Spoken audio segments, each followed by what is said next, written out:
What's interesting about the notion of geopolitics is a recognition that the geographic realities of the world today, in which we are incredibly globalized, and of course that's a word that everybody hears in a commercial context, but it's really fascinating in terms of politics today. Events used to be pretty local, and if they were wider, they were international. But today we're truly globalized, by which I mean we don't just have international relationships, we have true symbiotic dynamics across the globe. Something that happens today in Africa can immediately have an impact a few hours later in Russia, and vice versa. And so part of what geopolitics is about is a recognition that we are truly in this interactive, dynamic, something affecting something global reality. And of course, that's what people find so confusing about it. They're like, how am I supposed to understand what's going on in Crimea? Well, also what's going on in Syria and what's going on in North Korea.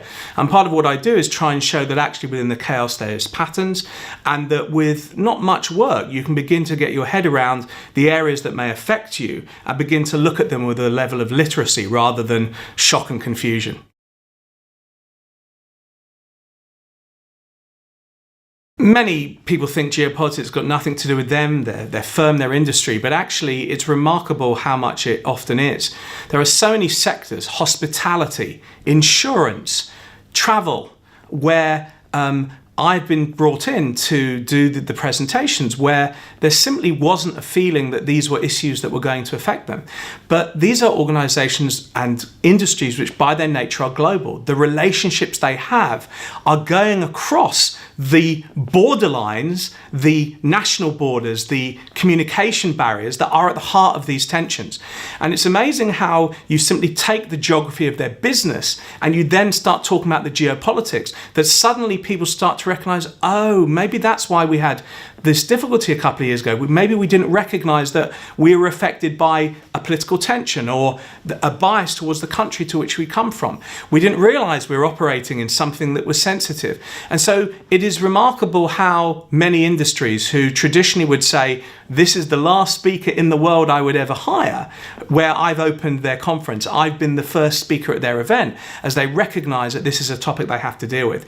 And by the way, if you recognize it and your staff don't, well, then that's no better time to bring in someone to address the issues like myself, because the power of being a professional presenter on these topics is that you can, in a short time, in 30 minutes, really get into people's minds, really change their perceptions, and really make them understand why looking a bit at geopolitics is a natural part of their business, even though they think the exact opposite.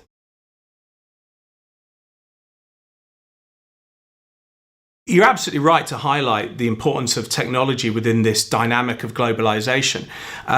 We have always been international. That's been around for many centuries, but today we are truly globalized. And the difference is we're not just having one or two international relationships. Everything about how our economies function, the way in which we communicate, the way in which we talk, the way in which we conduct business every single day is being defined by the essentially global nature of those realities. The problem of this is that geopolitics is increasingly becoming a potential impediment, but certainly an effector of those economic and global communication realities. Cybercrime, for example, increasingly is being conducted by states against other states, yet the targets more often than not are companies. There is a recognition by many states that the best way to hit a country is not to steal the blueprints to their submarines, but to attack one of its key corporations and cause economic harm. So what we're increasingly having is the more technological the world is becoming, the more interrelated we are, the more interdependent we are, the more geopolitics is becoming a potential spanner in the works. All too often, it is perceived that addressing these issues requires spending millions, if not billions. That the only way you're going to be able to deal with this is to create a new division, to bring in a new head of risk, to dramatically reorganize everything.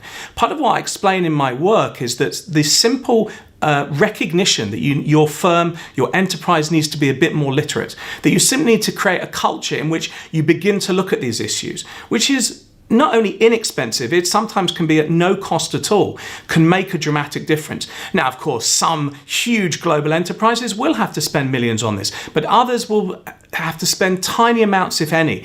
What's important is you look at your business, you have a proper assessment of how it will be affected by these geopolitical issues, and take leadership and adapt accordingly. A A lot of the events that I speak at are from organizations who have recently recognized that geopolitics is affecting them, and they struggle to understand what they're supposed to do about that. They're not sure whether this means they have to bring someone into the firm, and so what they often do is they bring someone in to address the issue, to raise these issues of awareness. So this can be within a single organization in recognizing that this a reality has changed, but often it's industry-wide as well, in trying to recognize that you can no longer behave and operate as you did in the past. Things are changing. And what I get a lot of pleasure doing is I'm regularly brought in by those who have recognized that geopolitics must be looked at, but many people in their organization or in their industry haven't. They want someone to come in who is going to explain, not in a patronizing way, but in a way that's understandable yet is also undeniable, that this is going to affect the way that they do business. And again, what I do is not come in and at the end say, here's the services you buy from me. What I try and do is give these organizations and these companies and these firms the ability to say, okay, we have some tangible ways here in which we can look at risk ourselves. How can we adjust the way in which we do business? Not necessarily spending large amounts of money, if any at all, but rather recognizing that we're living in a riskier world, and therefore business is riskier as a consequence. And the better you recognize that, the more a corporation as a whole in its entirety recognizes that, the more adept they are at mitigating this harm, but also the more adept they are at actually recognizing where there's opportunity. Because if you understand the risk, you're better able to profit from it. Those who don't understand it shy away from it. So you both mitigate harm, but also even potentially increase profitability.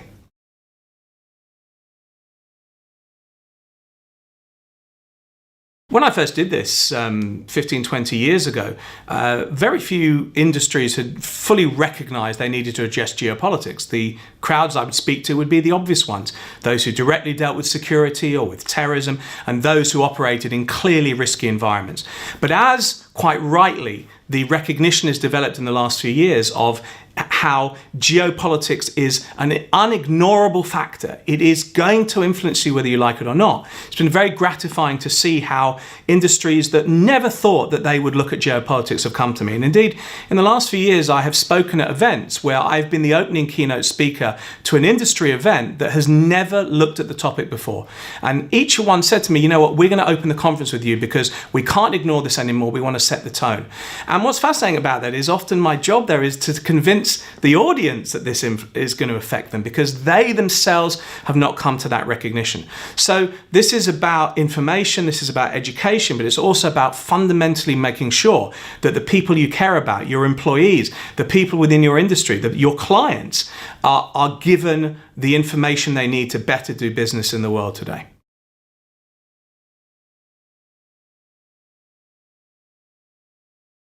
Even in the chaos of North Korea happening, while Syria is happening, while Crimea is happening, while all other things are going on, whatever happens to be happening at that particular moment, there are in fact key drivers that help you understand how these things are developing. Let's take, for example, oil and gas. In the 1970s, political risk drove oil and gas price. We had global political turmoil, we had turmoil in the Middle East, we had higher gas and oil price.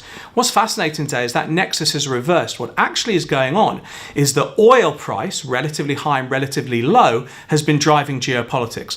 The minute you understand that simple factor, and you can now go back and look at events over the last decade, you realize that when it went into those extremes, very high relatively, very low relatively, we suddenly have a change in the political environments. These events suddenly weren't random. There was an element of crystal balling, an element of preemption about them. And if those trends continue, and it's very easy to track them and assess them, they give us the ability to better understand what might develop in the future. So it's amazing how in the chaos you can find clear issues, which I can mention simply in 10 minutes in a presentation. And immediately and already, people can go away with that with tools to better assess how geopolitics is developing and how it might affect their business and its key fundamental issues.